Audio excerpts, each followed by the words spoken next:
Oigan, ¿cómo están todos? Gracias por estar ahí. Bienvenidos a No es un Show Podcast, un nuevo episodio, una nueva entrega con un gran invitado. Pero antes quiero saludar a mi hermosa y compañera, mi amiga, el amor platónico de Juanfer Quintero, Sandra Escudero. ¿Cómo estás, Sandra?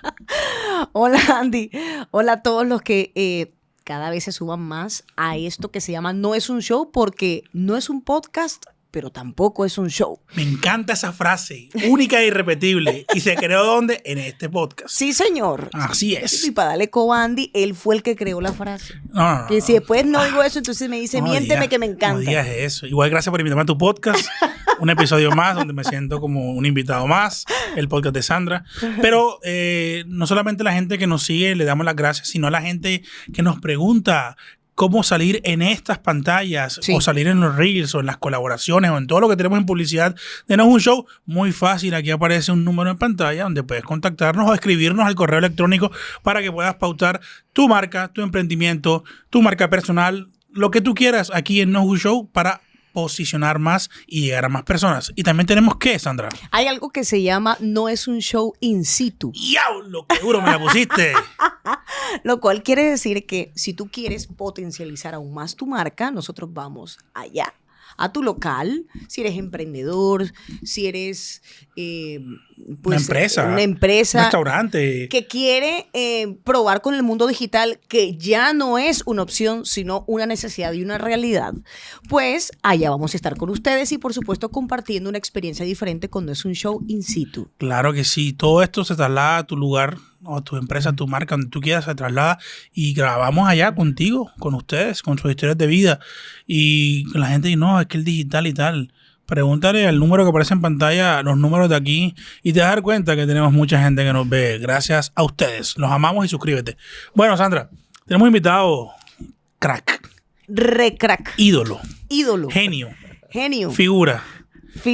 Yo aquí estoy de más, pero yo fallé. Pero la pelota no se mancha. Preséntalo, por favor. Bueno, con ustedes, un hombre que tuvo la gran responsabilidad y lo sacó adelante de un legado que dejó su padre. Con ustedes, Fabito Poveda Ruiz está con nosotros. Fabito, bienvenido a No es un Show. De verdad, estoy muy complacida de que estés aquí, complacidos. Complacides. Sí, complacides. Uno no sabe, complacido, mejor dicho. Pues. Y de verdad, gracias por estar aquí. No, gracias a ustedes por tenerme en su show. Que no es un show, podcast, pero es un podcast. Ah, bueno, show, dale. El show. La verdad, complacido por estar aquí, por poder hablar un ratico. Charlar más que todo. Sí. Una conversación amena. Amena, y es que además Fabito tiene mucho por contar. Demasiado. O sea, periodista deportivo, trabaja con la gente de Blue Radio, además de eso es director de una marca que tiene años, que forjó su padre hace mucho tiempo y que él decidió colocarse el overol y se llama...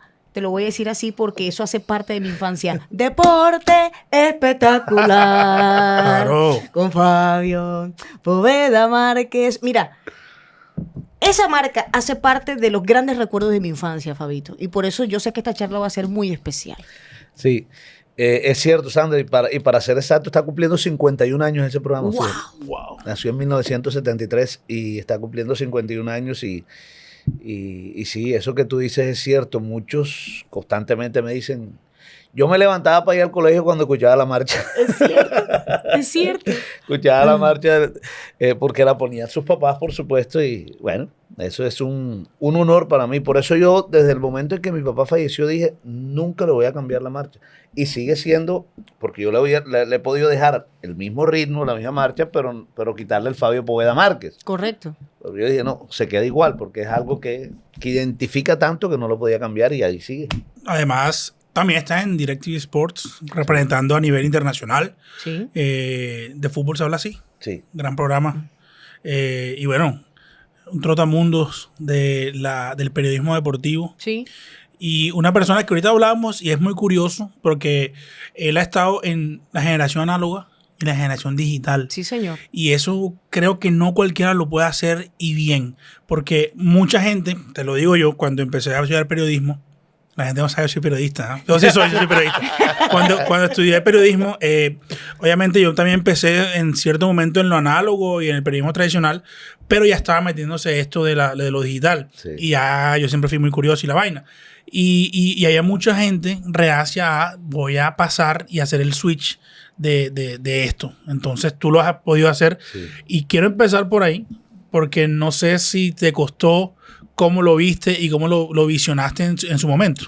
Mira, me costó mucho trabajo, ¿sabes? Es decir, yo no visionaba, no me veía haciendo el programa de Deporte Espectacular solo digital. Yo quería que saliera al tiempo digital y también por la radio convencional. Pero lamentablemente nuestras emisoras independientes en la ciudad le han dado la espalda a estos avances tecnológicos. Así es. Entonces yo hacía el programa en algún tiempo en emisoras ABC, en Radio Alegre, y tecnológicamente la verdad no había las herramientas para poder hacerlo. Y además, ahora que tú hablabas de Trotamundo, siempre que yo viajaba con la Selección Colombia, los partidos de la selección, yo veía que todos los colegas de otros países eran, no, yo tengo mi programa digital. No, yo tengo mi programa digital. No, ya yo no hago radio. Hasta los de otras ciudades, en Cali era. Así es. Yo decía, pero ¿será que yo me estoy quedando atrás? Entonces ya, digamos que ya la curiosidad estaba ahí rondando, pero la verdad, ya yo tenía, en parte, estaba en un 60-70% de dar el salto, pero soy sincero, lo digo abiertamente, la pandemia me obligó a adelantar a tomar esa decisión. Fíjate, y fue una buena decisión porque ha perpetuado el legado de tu padre sin problema. Ya tienes un público cautivo. Tengo que decirte que dentro de ese público cautivo está mi padre, que es asiduo oyente de Deporte Espectacular. Toda la vida escuchó a tu papá y él decidió seguir siendo fiel a Deporte Espectacular.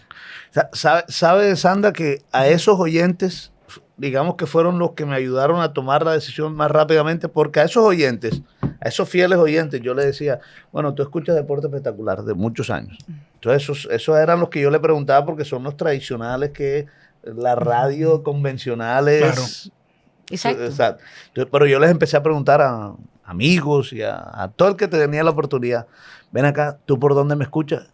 Che, por radio. No, yo sé, por radio, pero ¿dónde escuchas el programa? Che, aquí. Y entonces yo decía, pero si es por radio, sí, claro, pero las emisoras yo las encuentro aquí en TuneIn, no sé qué, tal. Uh-huh. Y radio.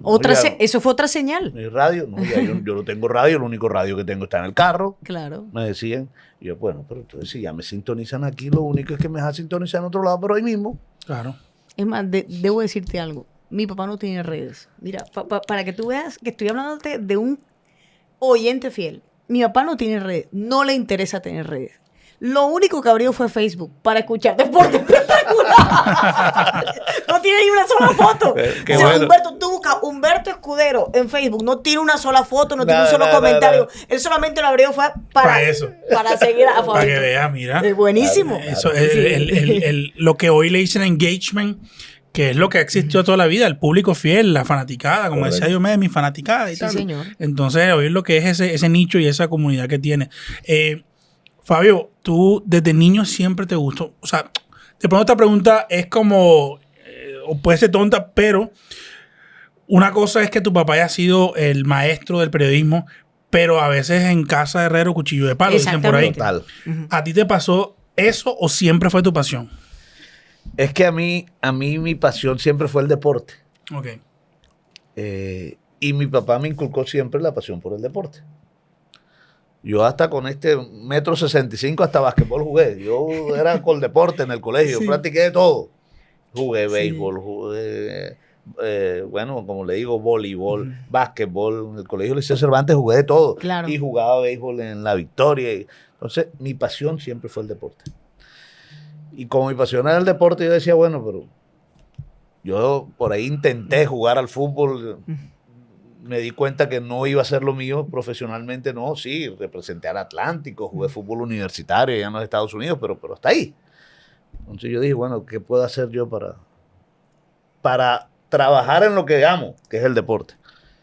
Bueno, y eso sí, ahí sí lo tenía en la casa todo el tiempo. Claro. Esta es la vida. Ok. Imagínate, tenía el maestro del periodismo deportivo en Colombia. Sí. Hoy por hoy, hace pocos días, fue la segunda entrega del Premio Nacional Fabio Poveda Márquez, en honor al legado que dejó tu papá, con unas crónicas y unas historias de vida maravillosas. Porque es que yo recuerdo que Fabio Poveda era un contador de historias natural. Yes. Hablaba del 3-4-5-1 en la cancha, sí, pero él iba más allá de. Claro. Y el poder de las historias, el tener esa cercanía a tu padre con esos jugadores que eran casi que inalcanzables, la gente quería conocer esos detalles. ¿Ese fue el secreto de tu padre, tal vez? Sí, yo creo que mi papá tenía la capacidad de... es decir, yo todavía me lo pregunto, y precisamente ahora que tú mencionas el Premio Nacional de Periodismo Fabio Poveda Márquez, que fue un premio que creó Acor Atlántico y ya se hizo la segunda entrega. Lo acaba de ganar Rafa Castillo del diario El Heraldo, por ejemplo, en prensa. Yo siempre me preguntaba, ¿cómo puede lograr mi papá que el deportista le abra las puertas de su corazón? Exacto. Eso es lo difícil, porque primero es difícil llegar al deportista para entrevistarlo. Sí. Porque hay un tema de ego, de no sé qué. Y no es fácil llegar a Y hay sentarse. hay muchos protocolos en los equipos. Exacto. Hoy en día es mucho más difícil, pero también era difícil antes. Y después de que llegues a donde él, también era muy complicado que primero te contara cosas de su intimidad que uno, o sea, Exacto. solo podía encontrar ahí. Precisamente en la entrega del Premio Nacional de Periodismo Fabio Poveda Márquez, que hubo un conversatorio, Jaime de la Hoz Simanca, otro maestro del periodismo. Maestro, saludos, sí. papá del amigo mío Jaime. Exacto. Decía, mire, yo cubrí con Fabio el Mundial de Estados Unidos 94. Y después del autogol de Andrés Escobar, yo acompañé a Fabio a la habitación de Andrés. Wow. Y Fabio le logró hacer una gran entrevista al ser humano. Y yo me puse a pensar ahí mismo, más lo dije ahí mismo, cogí el micrófono y dije, ¿cómo un periodista, o sea, cómo un deportista que acaba de cometer un autogol en un campeonato mundial de fútbol, que significó la eliminación, todo, le abre las puertas a un periodista? O sea, ¿qué periodista logra eso? Y bueno, ahí está la grandeza, ¿no? Sí, y era un gran tertuliano. O sea, Sí. las tertulias, yo, obviamente, soy mejor que ustedes.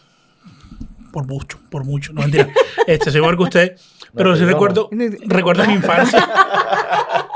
Recuerdo mi infancia, mi papá, hablar muy bien de tu papá. Mi papá también escuchaba mucho deporte y a Fabio y a Edgar y a todos los grandes de la costa aquí de Barranquilla. Pero sí recuerdo que había como el convito de Rafael, Sí. estaba él, creo que Juan Piña sí también se metía, Claro. el Joe Checo, Arroyo. Joe, Claro. toda esta gente, y eran más allá de cada uno en su profesión, eran unos tertulianos de contar historias, que yo creo que eso lo da el Caribe. Creo que Macauslan también, que para mí fue un referente Y para mí, en el periodismo y en las crónicas. Ernesto fue un maestro para mí. Ernesto, Wow. y era como no, o sea, me atrevería a decir, guardando proporciones, como la cueva, pero 2.0 acá en periodismo y en esto. ¿Tú qué recuerdas de esas reuniones, de esas cosas tan mágicas, podríamos decir, lo que tenía tu papá con los amigos? Eran fascinantes, sí, ese era un grupo muy cerrado, mira, ahí era ese grupito periodístico musical, si se puede decir así, era un grupo de muy grandes amigos donde estaba, bueno, mi papá, generalmente lo hacían en mi casa, con Rafael Orozco, Israel Romero, Joe Arroyo, Juan Piña, Edgar a veces llegaba por ahí, Ernesto también, Macauslan por ahí. Otro que eran de los grandes amigos de mi papá y de Rafa también, Carlos Peña Torres, que en paz descanse, que fue notario. de la ciudad de Barranquilla, y eran fascinantes. Pero ¿sabe qué era lo más? Es que nunca se habló serio en esa reunión. No, eso era una mamadera de gallo impresionante y eso era, a juego a veces hasta pesado, como dice uno. Claro. Dentro Pero de todo eso, ¿qué eso, anécdota, una anécdota en especial que recuerdes, por ejemplo? Mire, entre Rafa y mi papá, que eran una gran amistad, siempre había una constante mamadera de gallo. Y obviamente que era una sola familia prácticamente. Rafa, por ejemplo, podía llegar a la casa, abría la nevera y si estaba vacía le llamaba a mi papá enseguida, vende esa vaina porque tienen nevera en la casa. Entonces, siempre pasaban mamando gallo constantemente y era la manera como que de desconectarse, ¿cierto? De todo.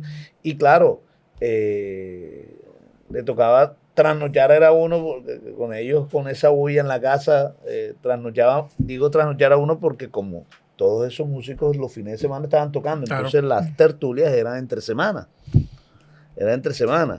Y muchas veces yo Arroyo llegó a mi casa a las 2, 3 de la mañana porque el Joe, ¿Le gustaba la noche de más? exacto, el centurión de la noche, por eso no dormiera de día y estaba despierto de noche, Claro.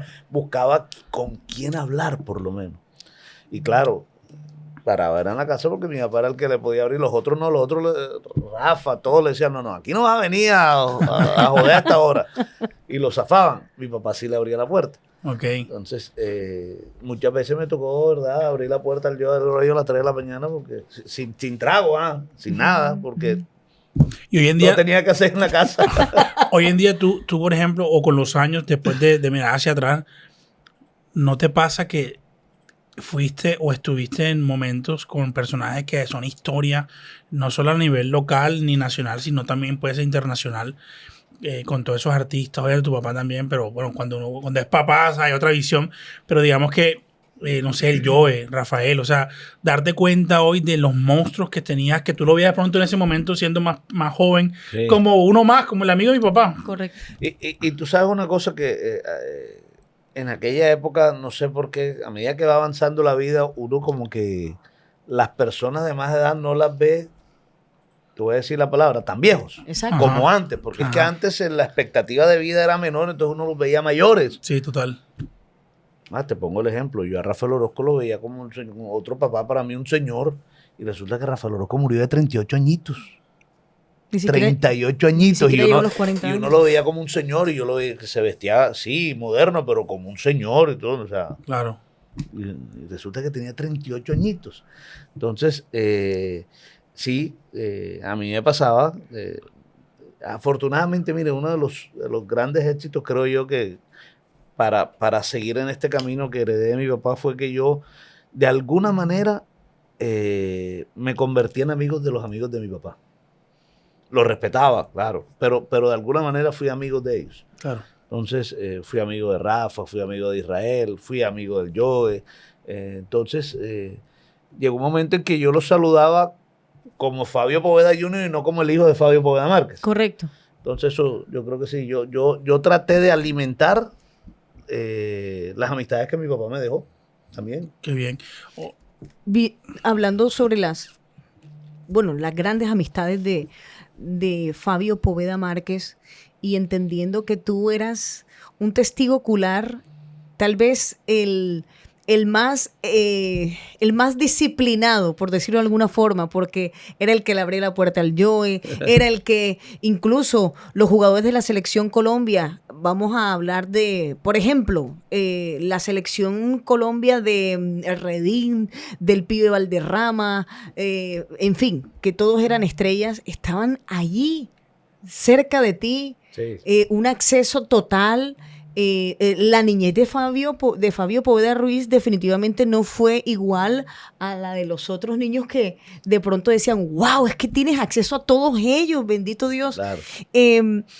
¿En qué momento, por ejemplo, porque también lo he leído mucho en diferentes artículos, el mood de Fabio Poveda Márquez cambió completamente cuando murió su amigo entrañable Rafael Orozco? Sí, fue un golpe muy duro, muy, muy duro. Se le fue un hermano de la vida Y fue, además que fue muy duro porque los meses posteriores a eso también, cuando estaban en el tema de la investigación de la muerte de Rafael, también fue víctima de amenazas. Sí. Cuando Rafa muere, yo estudiaba en Estados Unidos. Estaba estudiando inglés en Boston y yo recuerdo que vine de vacaciones y yo decía, si pote vacaciones las mías, tenía que andar con guardaespaldas. Wow. Porque nos habían amenazado. Entonces no podía salir casi. Entonces, fueron difíciles. Además de que se fue el gran amigo, también fueron difíciles digamos, en ese contexto del tema de seguridad. Afortunadamente no pasó absolutamente nada. Pero fue muy duro, muy duro. ¿Cómo recibiste la noticia? Yo estaba, no existía internet, no hablaba del tema análogo, no existía internet, no existían celulares. Yo estaba en Boston. Fíjate lo que son las cosas de la vida. Yo estaba en Boston hablando, esa noche estaba conversando yo con unos amigos venezolanos en Boston y hablamos mucho de Rafael Orozco, que era un hit allá en el Binomio de Oro, era una locura en Venezuela. Regresé al dormitorio esa noche como a las 9 de la noche, 10 de la noche quizás, y no, me dormí. Al día siguiente de la mañana me llamó mi papá, temprano. Yo ese día me iba de viaje, no me acuerdo para dónde, un viaje de la universidad, no recuerdo qué tipo, pero recuerdo claramente que me iba de viaje y mi papá me dijo, no vas a querer ir a ningún lado, se murió Rafa. Entonces fue muy duro. Para mí fue muy duro también porque estaba totalmente solo y no había, te repito, no había ni videollamada, y hacer una llamada era costosísimo y entonces no fue fácil. No fue fácil, pero así fue como me tocó. Afortunadamente estaba rodeado de algún grupo de amigos que me acompañaron en ese dolor, pero me tocó a la distancia. Wow. Hasta los 2 meses que pude venir. No, eso fue un suceso que todavía tiene muchas cosas que impactan. Cuando yo obviamente yo no viví eso, tenía 2 años cuando pasó lo de Rafael. Cuando pasó lo de Rafael fue en el 92, ¿cierto? Sí. Yo tenía 12 años en ese momento. Yo tenía 2 años, no tenía ni conocimiento, pero cuando después conté, porque creo que mi papá una vez me contó cuando ya estaba yo medio más grande, porque mi papá creo que alcanzó a conocer a Israel en una época de pelado, cuando estaban empezando. Y a mí siempre me impactó esa historia. Y después sale la novela y la cosa, entonces empecé a investigar e impacta mucho cómo se dio todo. Pero hablando de Rafa, como para seguir por ese tema, ¿cuál es una de las cosas que más te marcó como ser humano de él? O sea, ¿qué cosas recuerdas alguna anécdota, alguna vivencia, alguna palabra, algo que te haya dicho, algo que te haya marcado? Yo con Rafa tenía una confianza bárbara. Nunca lo vi con rabia. Le mamaban gallos y se reía él mismo. Mi papá lo convidó a pelear un poco de eso delante de mí, porque era un mamador de gallo, o sea, y te lo juro, muchas veces lo convidó a pelear mi papá. O sea, que de verdad le sacaba la piedra a tu papá. Le sacaba la piedra a tal punto que mi papá lo convidó a pelear varias veces. Un día, mire, nunca se me olvida, la última vez que yo vi a Rafael Orozco fue en ese año 1992, como en, no sé, febrero, marzo. Y eso fue en junio, ¿cierto? Él murió en junio, sí. Él murió en el 11 de junio. Okay. El 11 de junio, sí. Febrero más o menos, marzo más o menos, de 1992. El Binomio de Oro se fue de gira por los Estados Unidos, en Miami. Me acuerdo que fue febrero o marzo porque fue lo que llaman en los Estados Unidos el Spring Break. Okay. Es el receso de primavera. Uh-huh. Y yo me vine a Miami porque Rafa estaba ahí. Mi papá viajó para verse conmigo también. Esa fue la última vez que yo vi a Rafael Orozco. En ese viaje, íbamos en el carro. Iba manejando un gran amigo de mi papá y Rafa en Miami. Mi papá al lado. Y atrás iba Rafael, yo en la mitad y Clara Elena del otro lado, la esposa de Rafael. De Rafael. Y a, y a mí nunca se me olvida, Rafa, yo no me acuerdo qué era, pero estaba mamándole ahí y daba, y daba, y daba, y daba. Que llegó un momento en que mi papá se paró, se volteó a pegarle a Rafa y yo me tuve que meter en la mitad, o sea, así era tal. Y le alcanzó a quitar unas gafas que tenía Rafa y unas Ray-Ban, a mí nunca se me olvida que acababa de comprar. Se las dobló todas así. Y él siguió, pero mi papá después se le pasaba la rabia, pero ese era Rafa, o sea, no cogía rabia con nada. Y era un mamador de gallo. Entonces, yo a Rafael Orozco nunca lo vi. Y por esa amistad, por esa confianza, yo recuerdo que una vez me estrellé en un carro. Me estrellé en un carro. Pero no fue mucho, fue dando rever, golpeé un carro que tenía atrás. Ajá. Ajá. Y entonces carro, imagínate, yo estaba apenas en el bachillerato, todavía estaba en quinto bachillerato, una cosa así. Entonces, el señor con el que yo me estrellé pensaba que era que yo me había robado, pensaba era que yo me había cogido el carro para escaparme o para mamar gallo en la calle, que no era que me lo habían prestado el carro de la casa o de mi papá, no, sino que era que yo me lo había tumbado para salir. Entonces, claro, como decimos uno, yo estaba era cagado que mi papá me fuera a pegar. Exacto. Que mi papá me fuera a pegar. Claro. Y no le da más miedo lo que le da es el papá que la policía. Sí, total. Y yo, mierda, ahora este man va a llamar a mi papá. Pero yo tenía el carro con permiso, pero este man va a llamar a mi papá ahora y entonces quién sabe qué le va a decir, mejor dicho. Y tenía que pagar el carro porque le tumbé la defensa del carro. Y ahora yo, ¿cómo le digo a mi papá? Yo llamé fue a Rafa. Wow. Rafa, ven acá, mira, me pasó esto y esto y esto, y este man está pesado, anda llamando. Menos mal que no había celular ni nada, sino que llamaba a la casa, yo me paré al lado de la casa, todas las llamadas yo las contestaba. Yo era el que contestaba el teléfono de la casa.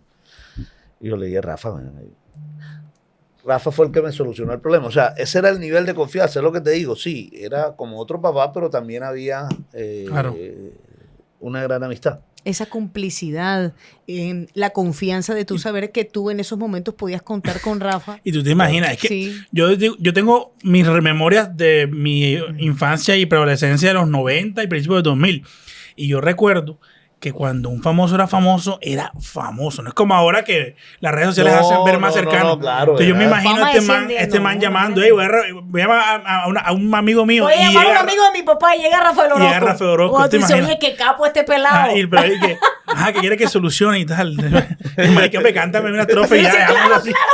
No, yo me imagino cuando, exactamente, en ese momento, o sea, espérate que voy a llamar a un amigo de mi papá y llega Rafael Orozco. O sea, eso fue muy parecido como cuando el sobrino de Henry Cavill Ajá. lo llevó al colegio y le estaban haciendo bullying. Ajá. Y él dijo, espérate un momentico, que le Ve a están mi haciendo tío. bullying. Voy a llevar a mi tío. Y oye, llevó a Superman. Imagínate. O sea, yo digo que era al mismo nivel. No, así, Fabito, ¿ah? Bueno, no, entonces Oye. puede ser, sí, porque no, pero es que Rafa era Diomedes y Rafa. En Sí, ese entonces sí. eran los dos me cantantes vallenatos. me cuenta a mí que eso era Los duro. festivales de orquesta era quién ganaba, si era el binomio o era Diomedes Díaz. Sí, sí. Los, No, y el los binomio. festivales de orquesta del Coliseo Cubierto eran eso. El Así binomio fue pionero en muchas cosas que el vallenato no tenía antes.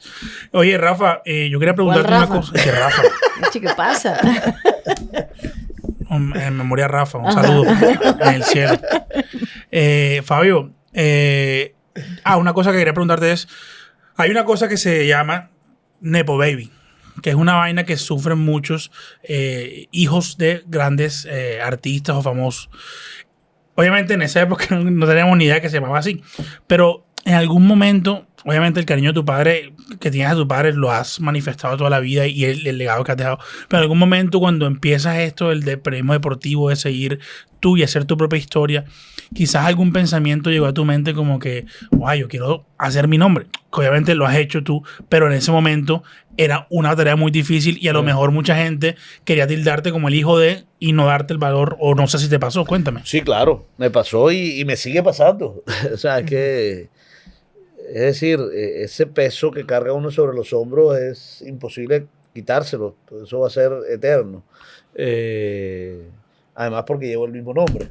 Además me llamo igual. Entonces, es difícil. Mire, yo siempre traté de ser el periodista que mi papá quiso que yo fuera. Él me formó de alguna manera. Entonces,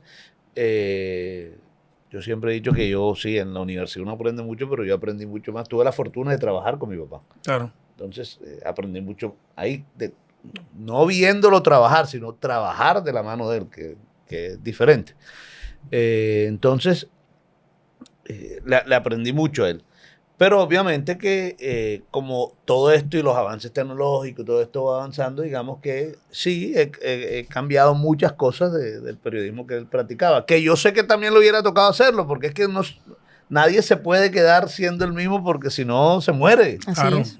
La evolución normal del Exacto, ser humano. la evolución normal del ser humano y de todos estos avances tecnológicos que tenemos hoy en día. Pero me costó trabajo, todavía es la hora. Mira, a veces yo cojo, me tengo que morder literalmente la lengua y amarrarme las manos para no contestarle a un poco de balurdos que escriben por las redes sociales, Sí. porque Sobre salen- todo por Twitter. Yo creo que lo sigo.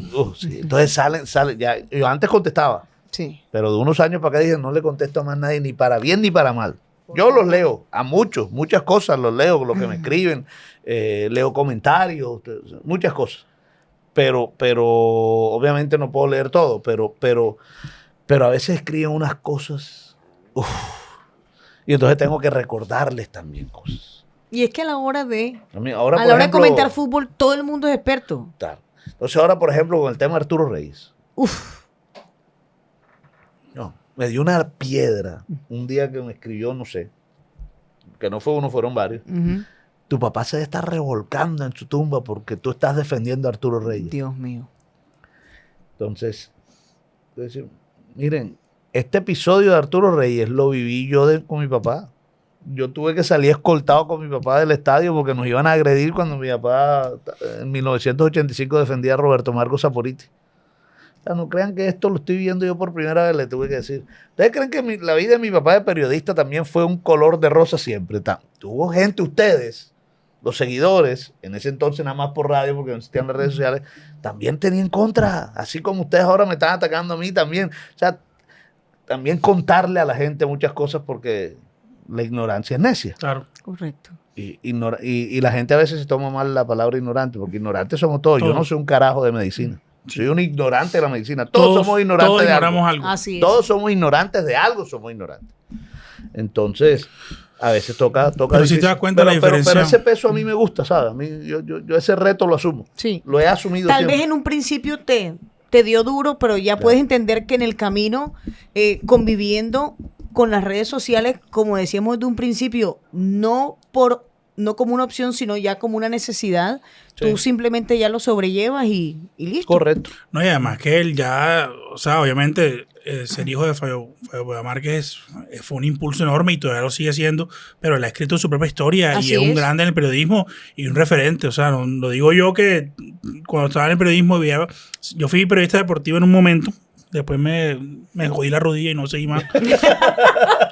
Pero sí, hasta tuve un diario deportivo, una época y todo, y referentes de él y muchos más que Claro. siguen el camino.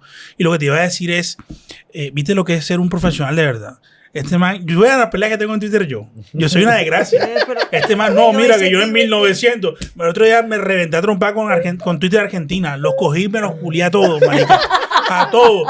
Y yo dije, tú puedes ser muy argentino, pero tú tienes más verbo que un costeño. Y los levanté. Yo dije, hoy voy a ser el incancelable. Le voy a responder a todos. Y me metí con las Malvinas y me metí con todo el mundo. y me Imagínate metí tú. con Eso Messi. no se termina nunca, ¿eh? Pero me encantó porque dije, hoy voy a hacer el papel de responderle a todos. Pero cuando te acostaste te sentiste Hoy me livianito. y se metían conmigo. Tú eres un gordo de mierda. Y yo, sí, lo que tú digas, pero estás clavado, papi. Bueno, ese es el mundo de las redes sociales y bueno, viendo también que hay un registro fotográfico maravilloso que tiene Fabito Poveda Uf. a través de las redes sociales y lo muestra, y esos son los más comentados, los TBT. Sí. Los TBT la gente siempre los comenta porque es ese flashback maravilloso de los años maravillosos. No solamente... Los años maravillosos. Sí, exacto, no solamente de Fabio Poveda y de la vida de Fabito Poveda como niño y adolescente, sino de la historia del Caribe colombiano. Entonces la gente se conecta inmediatamente con eso.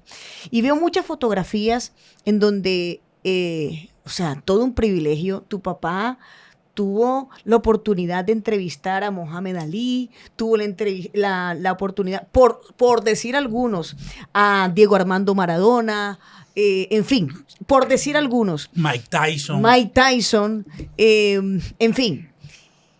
En ese momento, y aquí es donde voy a llegar, por ejemplo, yo también vi que Fabio tenía fotos con Don King, por ejemplo. Claro.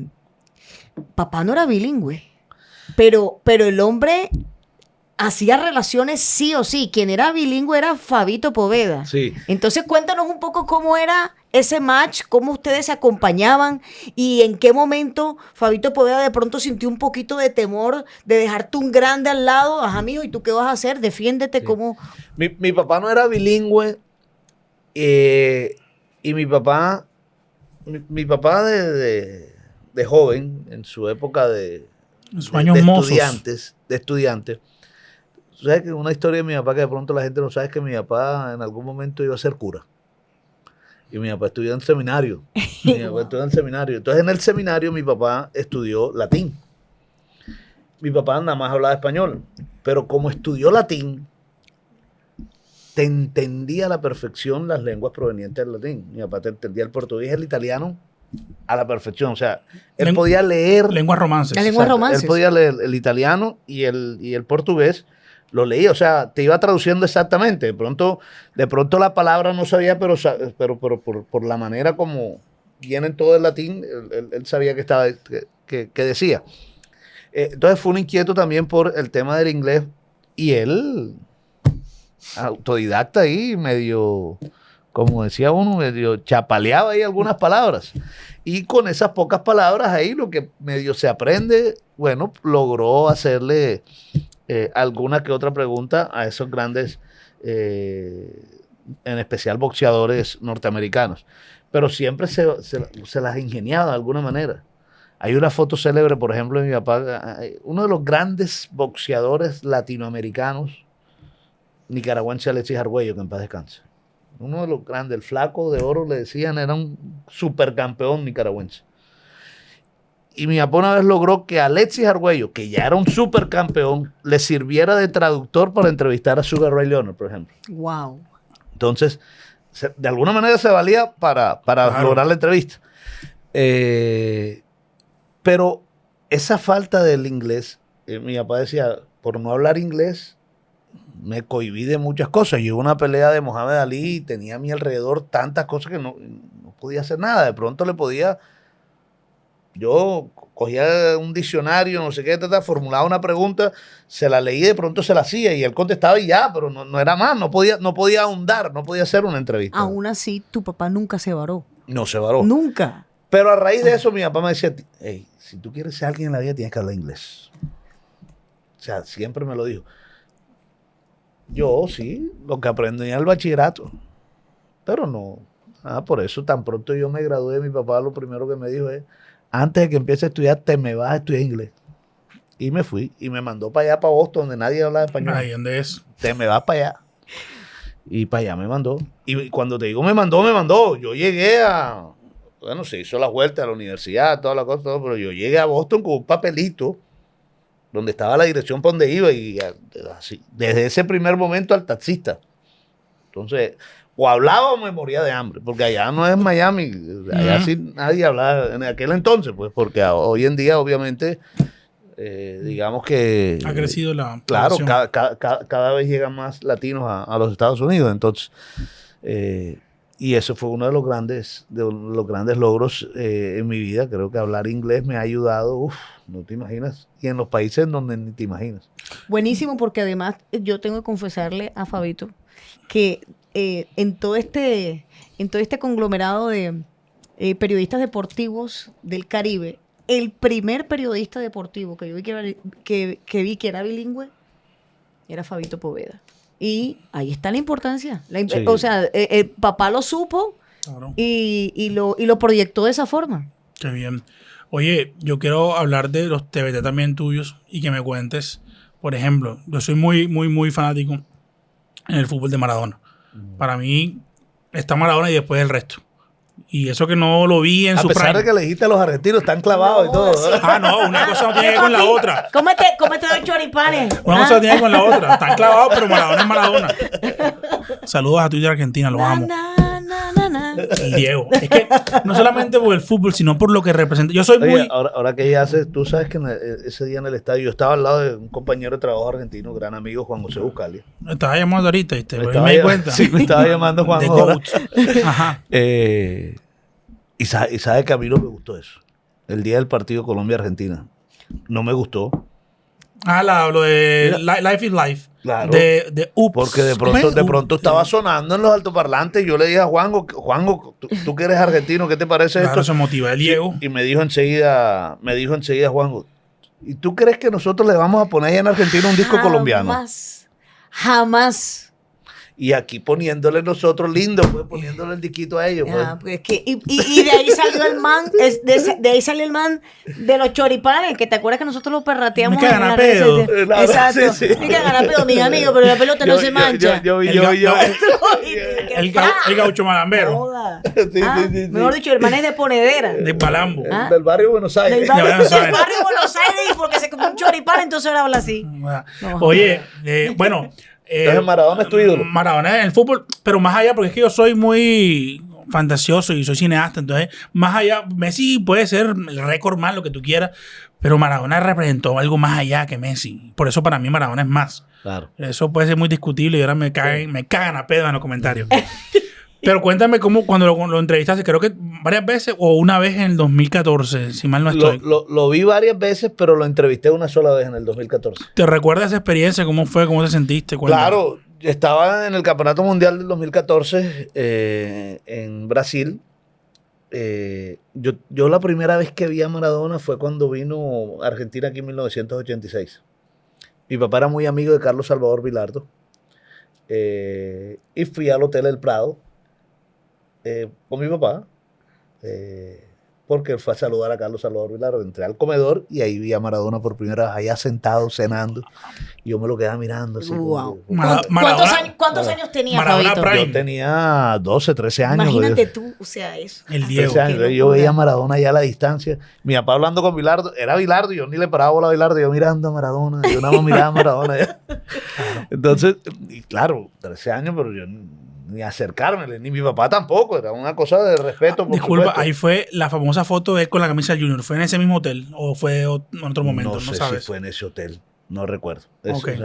Pero entonces esa fue la primera vez. Y después en ese partido también, después del partido, que ese partido quedó 0-0,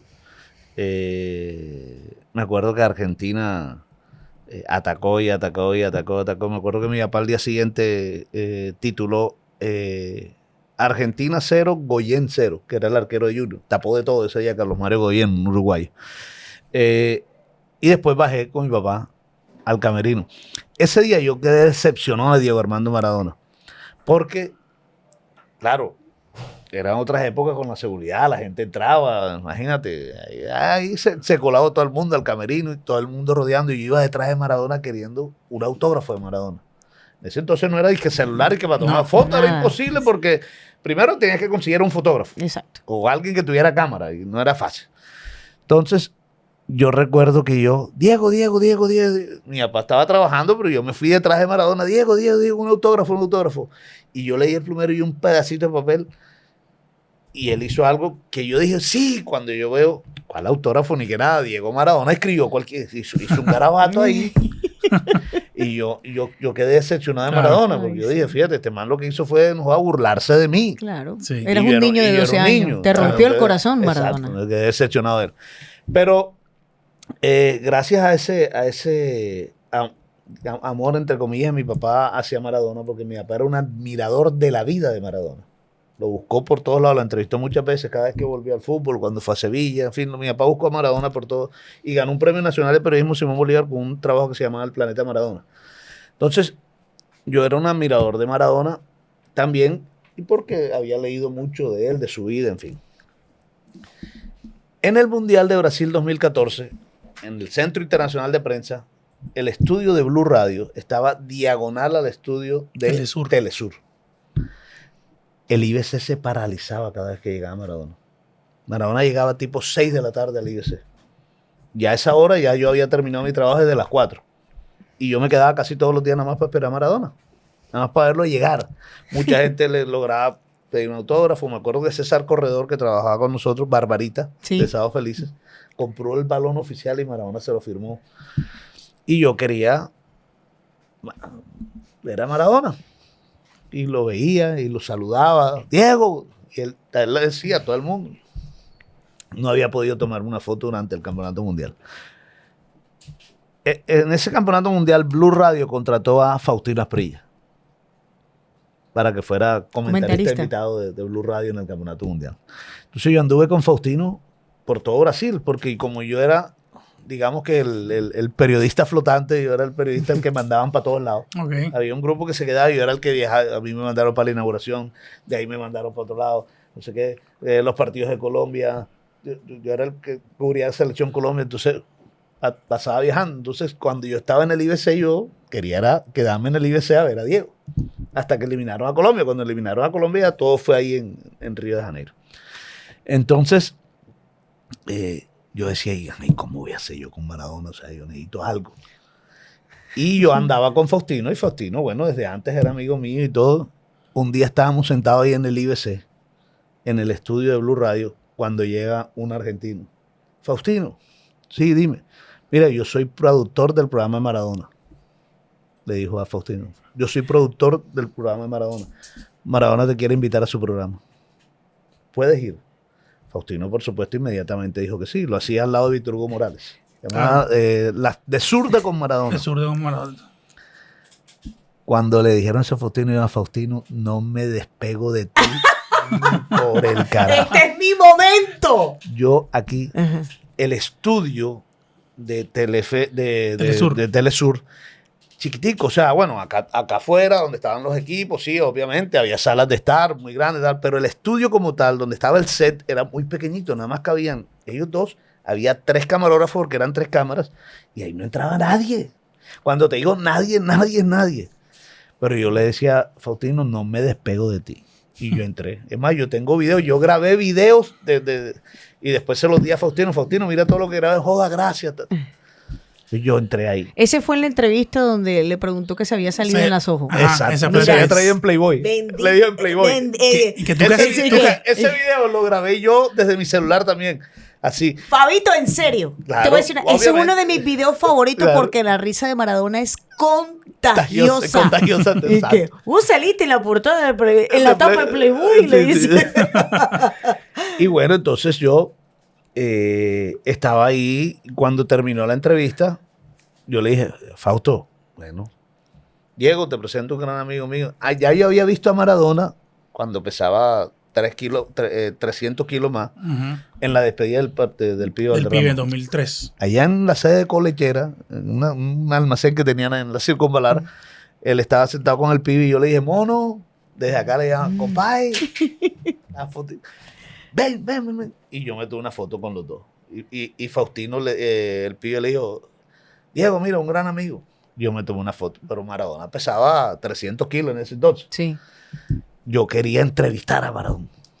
Maradona estaba ahora light. Y bueno, Faustino me lo presentó, me tomó una foto, un par de fotos con él, y le dije, Diego, yo sé que tú no hablas ahora, pero yo necesito hacerte 3 preguntitas. Yo soy periodista de Blue Radio, trabajo con Faustino. No, Diego, solo 3 preguntas. Te voy a preguntar por el Mundial, por Colombia y por Argentina. 3 preguntas.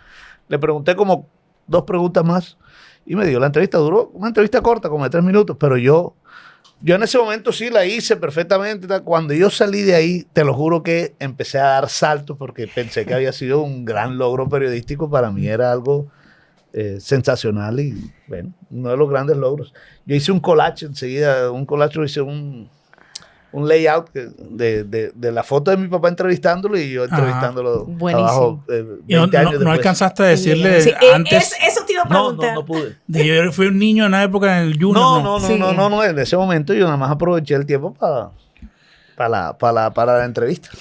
Ahora que que Fabio estaba hablando de eso, se me ocurrió una idea y se lo voy a decir después de que cortemos aquí. Unas ideas que me acaba de ocurrir. Pero ¿por qué se la vas a decir después? ¿Por qué no? Porque después me las copian y alguien más se la propone. Bueno, Ajá, está bien. tu esposo. Dale, pues. Dale, pues. Tu marido. Your husband. Your husband. Ajá, dale. En inglés, Boston.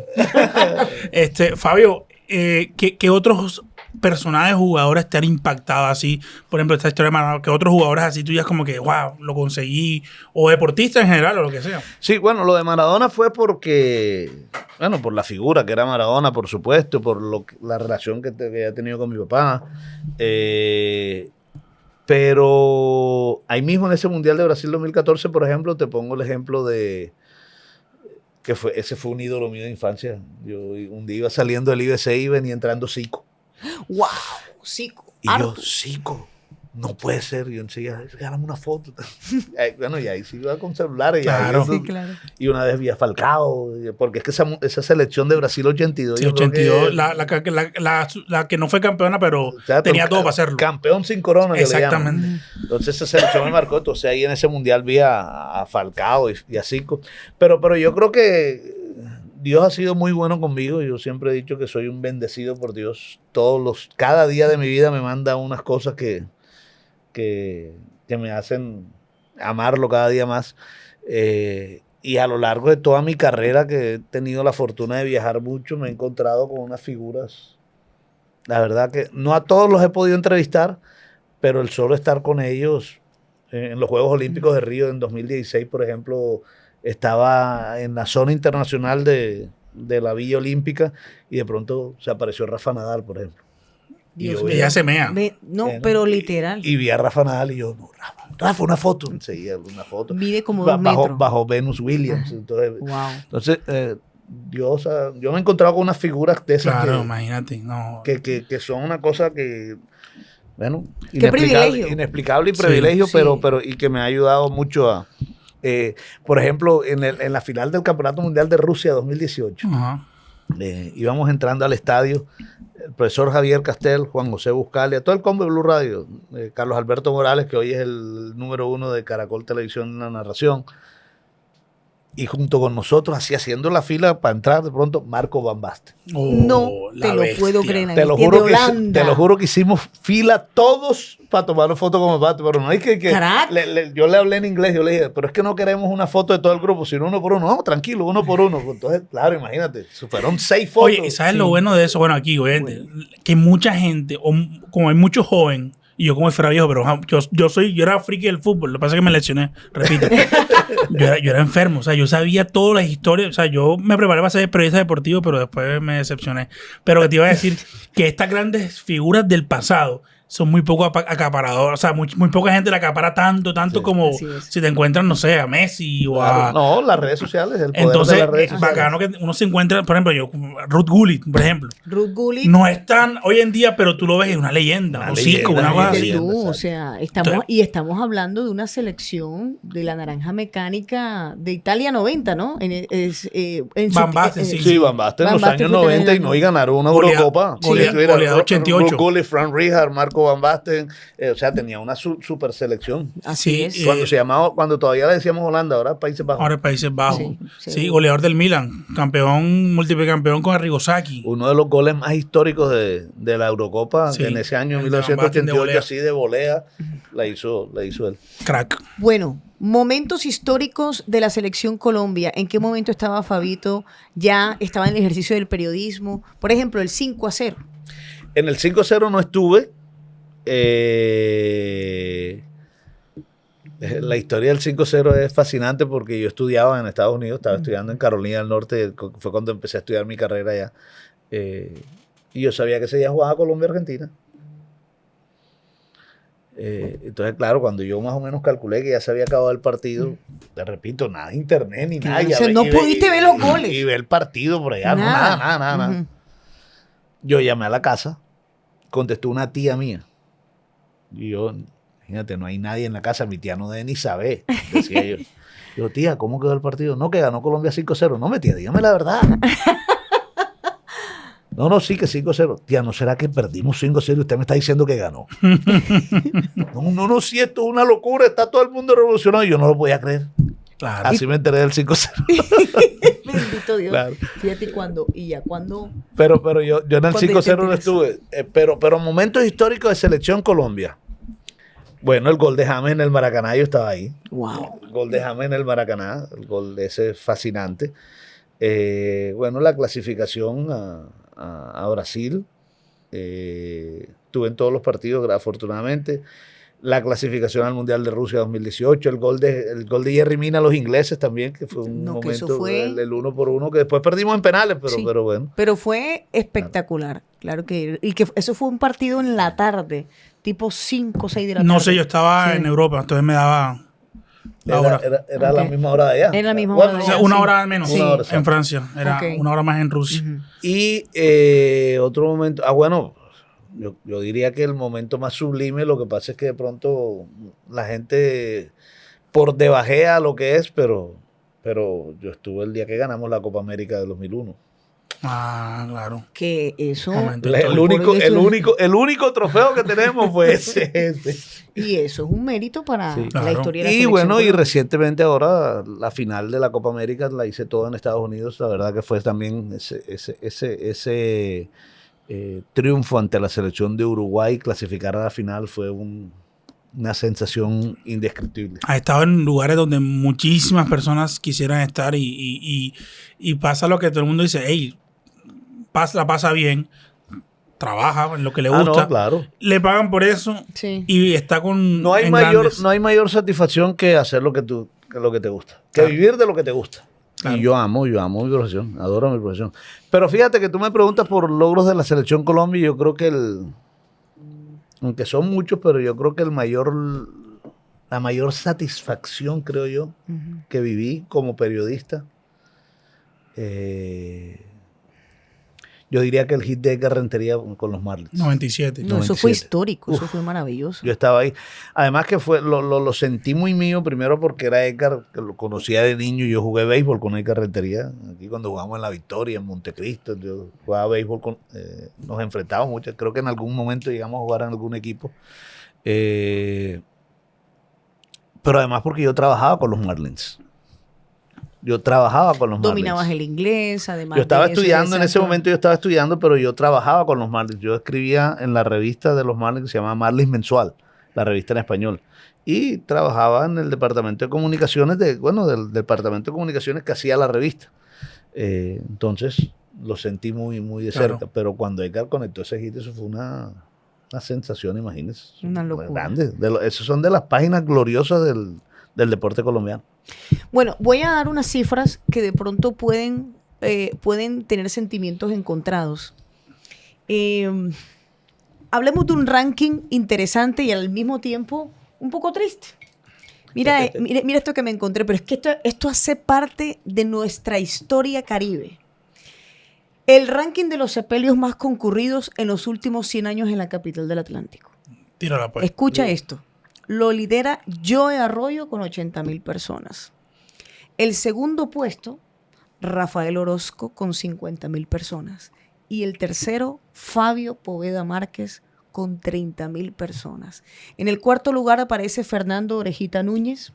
Y a propósito de este ranking, que como te digo, son sentimientos encontrados porque uno dice, ok, Sí, claro. eh, Pero de alguna manera no. mide el amor que le tenían a esa persona. correcto. Entonces estamos hablando de un ranking de Rafael Orozco de 50,000 personas y de tu señor padre de 30,000 personas. Y todos eran amigos. Y todos eran amigos. Pero en vida, tu papá le preguntaban que tenía una puja con Rafael Orozco sobre quién llevaría más personas el día de su sepelio. Hablemos un poco de esa anécdota. Eso siempre, ellos se mamaban gallo con eso. Mire, nosotros nos íbamos. Rafa tenía una cabaña en Bello Horizonte. Y mi papá también después. Primero mi papá y después Rafa tenía un apartamento. Así que toda la Semana Santa las vacaciones eran allá. Las dos familias. Rafa, Clara con sus hijas, mi papá y nosotros. Y siempre en el camino, lo puedo decir que siempre, en todos los viajes, en el camino, cuando íbamos en el camino, vamos a ver a quién saluda más. Vamos a quién conoce más, si a ti o a mí, decía Rafa y mi papá. Pero siempre buscándole la lengua a tu papá. Entonces paraban en el peaje y Rafa se asomaba. Si la pelada de la caseta decía Rafa, y mi papá también se asomaba y se decían Fabio, voy ganando. O si no, también se ponían, vamos a contar cuántas motos vemos aquí en Ciénaga, por ejemplo. O sea, pasaban mamando gallo en todo momento. Imagínate cuántas motos debe haber en Ciénaga. No, más bien cuente cuántos carros hay. Entonces, pasaba mamándose gallo con eso, con esa pelea por la popularidad. Obviamente que Rafael superaba mucho a mi papá, pero mi papá hacía alarde porque esa era la tierra de mi papá. Mi papá nació en Sevilla, Magdalena. Es más, la cédula de mi papá dice Ciénaga, porque en ese entonces Sevilla era corregimiento de Ciénaga. Entonces esa puja siempre existió. Y siempre se decía, pero vas a ver que yo entonces cuando me muera voy a llevar más gente que tú, se decían entre los dos. Yo no, es decir, es muy difícil. Yo veo esas cifras, y sí, claro, son multitudinarias, pero yo digo que es muy difícil saber con exactitud cuántas personas hay en un lugar abierto. ¿Y quién las cuenta? Es la pregunta. Exacto. En un lugar abierto, tú puedes hacer un cálculo, pero en un lugar abierto es muy difícil, porque tú los pones en un lugar cerrado, por ejemplo, tú el metro, tú sabes que el metro tiene capacidad para 40 y pico mil de personas, Claro. Y si está medio vacío, tú dices, bueno, hay 30, hay 20, o sea, en un lugar cerrado tú tienes más facilidad para, pero en un lugar abierto es muy difícil. Y sobre Pero todo- Fabio Poveda dijo la percepción en ese momento. ¿Creerías que fueron 30.000 personas o más? Mira, Sandra, yo no sé, lo que pasa es que yo lo único que recuerdo es que salimos de la funeraria Jardines del Recuerdo. Y desde perdón, eso fue el día anterior. En la funeraria Jardines del Recuerdo no ocupó la gente y entonces nos tuvimos que ir para la catedral. Digamos que la velación del último día, antes del día del sepelio, fue en la catedral. Entonces la catedral estaba abarrotada de gente. Había gente afuera, no sé.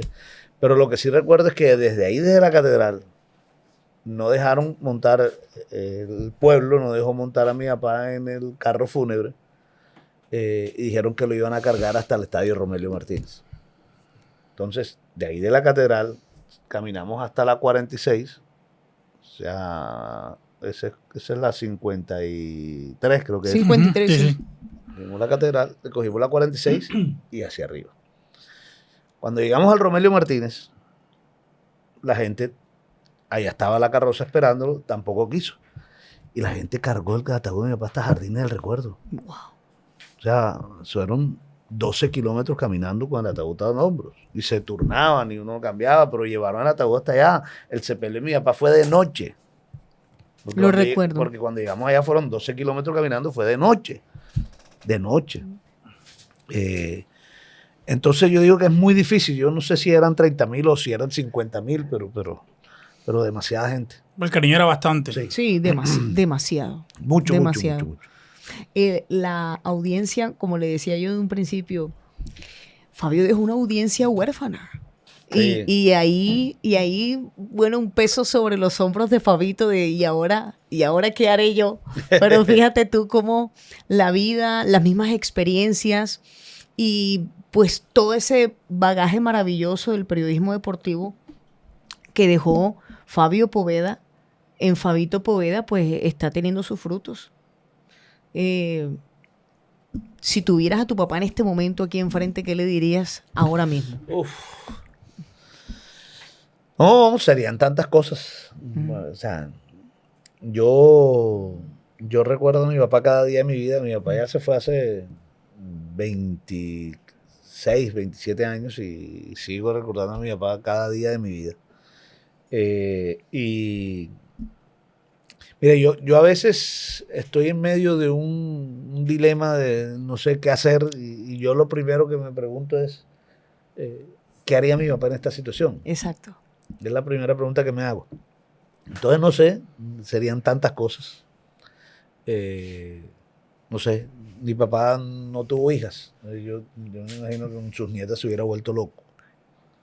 En fin, serían tantas cosas que Y sientes que, por ejemplo, a nivel periodístico, le cumpliste.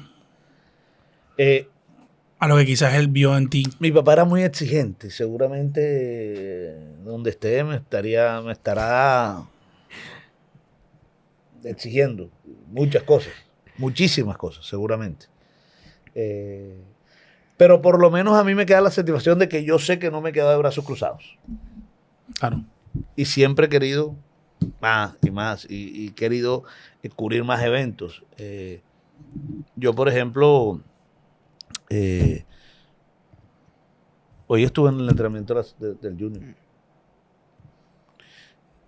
Y cuando llegó el entrenamiento del Junior veo puro pelado. Yo me puedo sentir un pelado, pero yo tengo ya, afortunadamente, 30 años en el periodismo. Entonces, sigo haciendo lo mismo que hacía hace 25 años. Exactamente igual. O sea, a mí no me cuesta nada ir a hacer una entrevista y hacer reportería. Me fascina la reportería. Sigo queriendo ir a cubrir eventos. ¿Sí? Entonces, digo yo que esa es la satisfacción que me queda. Claro. Yo sé que mi papá me debe estar exigiendo muchísimas cosas. Muchísimas cosas. Yo dejé de escribir, por ejemplo. Mi papá me debe estar... ¿Por qué dejaste de escribir? Claro. Yo mismo, yo creo que precisamente por esto. Porque la prensa es un trabajo que quita bastante tiempo. Sí. Entonces yo escribía generalmente para el Heraldo. Cuando viajaba, cubría el evento. Pero me absorbía mucho. Y ya además, ya con los avances tecnológicos también, entonces ya el periódico, ya el Heraldo ya recibe todo, ya, o sea, obviamente que se puede hacer, pero cada vez Claro. Es más fácil hacerlo desde donde estás. Y nosotros no somos una generación de ChatGPT.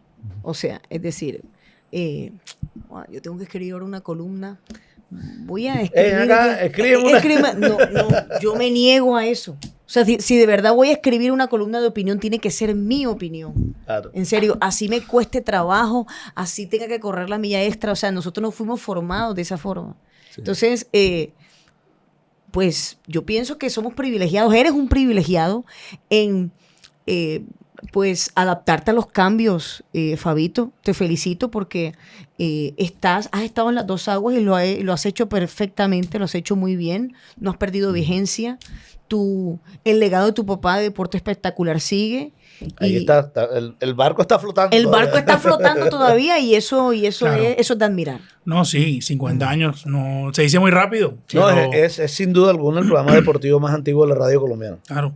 Y tú dices, tu papá partió hace 20 y pico, o sea que la mitad de ese programa, un gran mérito lo tienes tú también. Entonces, yo mirándolo de la barrera sin ser nadie en su familia, yo creo que tu papá estaría muy orgulloso de ti y de lo que has logrado, de lo que sigues haciendo, así como me imagino que estaba orgulloso tu familia y así como estamos orgullosos nosotros de tener un gran invitado el día de hoy en No es un Show con tantas anécdotas. Demasiadas anécdotas. Mira, ¿sabes una cosa? Yo quiero, bueno, ya para ir cerrando me gustaría contarle una anécdota a Fabito. El programa de Fabio Poveda parecía que fuese de deportes, pero era un programa cultural. Porque Fabio Poveda era un amante de las culturas y además narraba con una delicia todo. Yo recuerdo que cuando Iván René Valenciano fue fichado para el Atalanta de Bérgamo. Hay sin vulgaridades.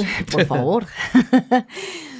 El hombre, en uno de esos viajes en el que iba y venía, y en fin, la premisa siempre la tenía Fabio, siempre la tenía. Y yo recuerdo perfectamente que él llegó con cosas nuevas de Italia y le dijo, bueno, Iván René, ¿qué traes de Italia? Y dice, te traigo música, Fabio. Y él dice, bueno, vamos a ver qué traes allí. Y era un cantante que no se conocía aquí todavía y que era un hit en Italia. Y estábamos hablando de Eros Ramazzotti. Yo no escuché Eros Ramazzotti por primera vez ni en Radio Tiempo, ni en ninguna emisora. En Deporte Espectacular. Lo escuché en Deporte Espectacular por tu papá. O sea, mira la importancia tan grande a nivel cultural, no solamente deportivo, claro, de esas generaciones que crecieron escuchando. En español después. Sí, pero entonces Iván René la tenía en italiano, dedicato a tutti quelli che, y entonces tu papá dijo, oye, qué hermosa canción y la dejó correr. La primera vez que yo escuché Los Ramazzotti no fue una emisora romántica, fue en Deporte Espectacular. Bueno. Maravilloso. Anécdotas que no... Tras bambalinas. Como Tras decía. bambalinas. Tras bambalinas. Ya le voy a tirar la vaina. Yo sé. Oye, Fabito, bueno, Fabito no es ni muy viejo para el periodismo deportivo actual, ni tampoco tan joven. Él está en un punto medio espectacular. Como deporte Como espectacular. deporte espectacular. Cuña. Estoy ahí. Exacto. Hablemos un poquito... Estoy como la carncita, tiernecita. tiernecita ahí. ¿Cómo la quieres? Medium. Término medio.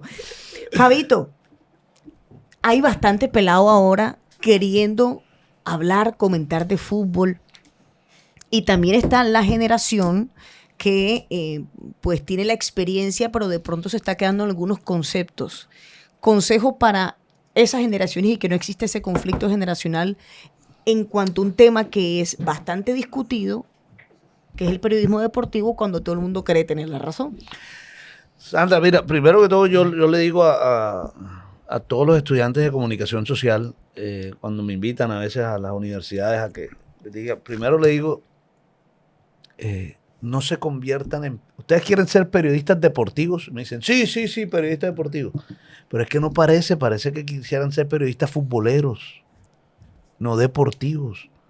El deporte es muy amplio. Dedíquense no se aparten del fútbol, porque tampoco uno se puede apartar del deporte que más mueve masas, ¿cierto? Así es. Pero no se aparten de lo demás. Esa fue una de las grandes enseñanzas que me enseñó mi papá. Por eso yo afortunadamente manejo béisbol y boxeo, y los otros los veo. Yo viene la final del Roland Garros y yo la veo. Por favor. ¿Cierto? Y entiendes el deporte y todo. Y haber estudiado en los Estados Unidos, las finales de la NBA yo las veo. Y las entiendo. El fútbol americano es un poquito más difícil. Bueno, aprendí a conocerlo, también lo veo. Pero entonces no se conviertan en periodistas futboleros. 1. Amplíen un poquito el espectro. 2. Mierda, que no crean que porque ven 50 partidos al día ya saben de fútbol. De acuerdo contigo. Entonces, mérense por sentarse con un técnico, a los periodistas ya, mérense por ir a un seminario, mérense por hacer un cursito de vez en cuando de táctica. O sea, llénense un poquito de razones para poder comentarlo mejor. No solo por lo que vean, no se crean conocedores de todo. Y a los periodistas les digo que hoy en día lo estoy viendo un poco más, pero a los periodistas recién salidos, nunca se olviden de la reportería. Mi papá, el último día de su vida, ese día que falleció, estaba haciendo el camerino del partido Junior Bucaramanga. Camerino. No se podía estar allá en la cabina, sentado, sin ningún problema. Estaba allá. Una de sus últimas entrevistas fue al profesor Javier Castel, que era el director técnico de Junior en ese entonces. Ahí. Una de las grandes enseñanzas de mi papá: nunca te olvides que tú eres un reportero. Por eso es que a mí me gusta ir a cubrir los eventos y buscar entrevistas y buscar aquí, ser inquieto, tratar de entrevistar a alguien, buscar la historia detrás del evento que todo el mundo está pendiente. Entonces, eso es lo que principalmente yo le digo a la nueva camada de periodistas. Eso. Qué bien. Bueno, yo creo que esto puede ser una segunda parte más adelante. Porque hay muchas vainas. Pero, o sea, me vas a decir a mí. Ay, imagínate tú. Que es más picado que muelen a mí. Y yo también. Pero bueno. Me hubiese traído aquí a mi papá y mi yo no hubiese dejado ya a Fabito. No, pero que la gente en los comentarios diga segunda parte y sí, se claro. hace. Hacemos lo posible, porque es un hombre muy ocupado, pero hacemos lo posible para Sí, hacerlo. claro que sí, Entre otras claro que sí se puede. cosas, agradecerle a Fabito por su tiempo. Realmente son muchas historias por contar. No, gracias por tenerme aquí. Del periodismo, personales. En fin, cuando hablamos del Caribe, es imposible no hablar de Fabio Poveda Márquez y el legado que ha dejado y que con mucho orgullo lo ha perpetuado su hijo Fabio Poveda Ruiz. Y yo creo que eso merece un aplauso. Así es, bravo. Un placer, Fabio. Gracias por venir. El placer es mío, siempre a la orden para cuando me necesites. Gracias. Si no lo conocías, sigan en sus redes sociales que aparecen ahora mismo en pantalla para que se informen, para que también vean lo que es los TBTs, lo que hace, sigan en sus cuentas de X, aunque no es X, mínimo Twitter, marica, Twitter. Sí, exacto. Yo le sigo diciendo Twitter. Yo también. también. También en Instagram, que tiene los TBT, también la información. Y ahorita que se ven los fichajes estos de Unitar, no joda, Fabio se vuelve, mejor dicho, la locura. Y bueno, nada, gracias por venir nuevamente. Un abrazo. Gracias a ustedes por tenerme. Gracias. Y nada, Sandra, gracias por invitarme a tu podcast nuevamente. Es el cuento tuyo. Bueno, ya lo saben. Si quieren votar en ese hermoso podcast de grandes invitados, aquí les dejamos los contactos para que nos contacten, para la redundancia. Y también tenemos una opción que Sandra les va a explicar. ¿Y cuál es, Sandra? Bueno, ya lo saben, tienen que pues vivir la experiencia con nosotros que se llama No es un show in situ. Diablo, me la pusiste bien difícil. Bueno, eso quiere decir que si tú quieres que vayamos hasta tu local, hacia ese lugar donde quieres que todos tus seguidores vivan una experiencia diferente a nivel digital, pues nosotros estamos aquí prestos. Nos llevamos todos nuestros coroticos para allá. Así es. Así vivimos una experiencia diferente con tu marca. Como que tengas a Sandra Escudero en tu negocio. Ay, Dios mío. Eso nomás lo puedes hacer o con ella o aquí en No es un Show. Y con ella está complejo. Pero no voy con el vestido rojo. Así se nos va. Bueno, dale. Nada, gente. Nos vemos en el próximo episodio de No es un Show. Gracias a Fabio, gracias a Sandra y nos vemos por ahí. Chao, chao. Bye, bye.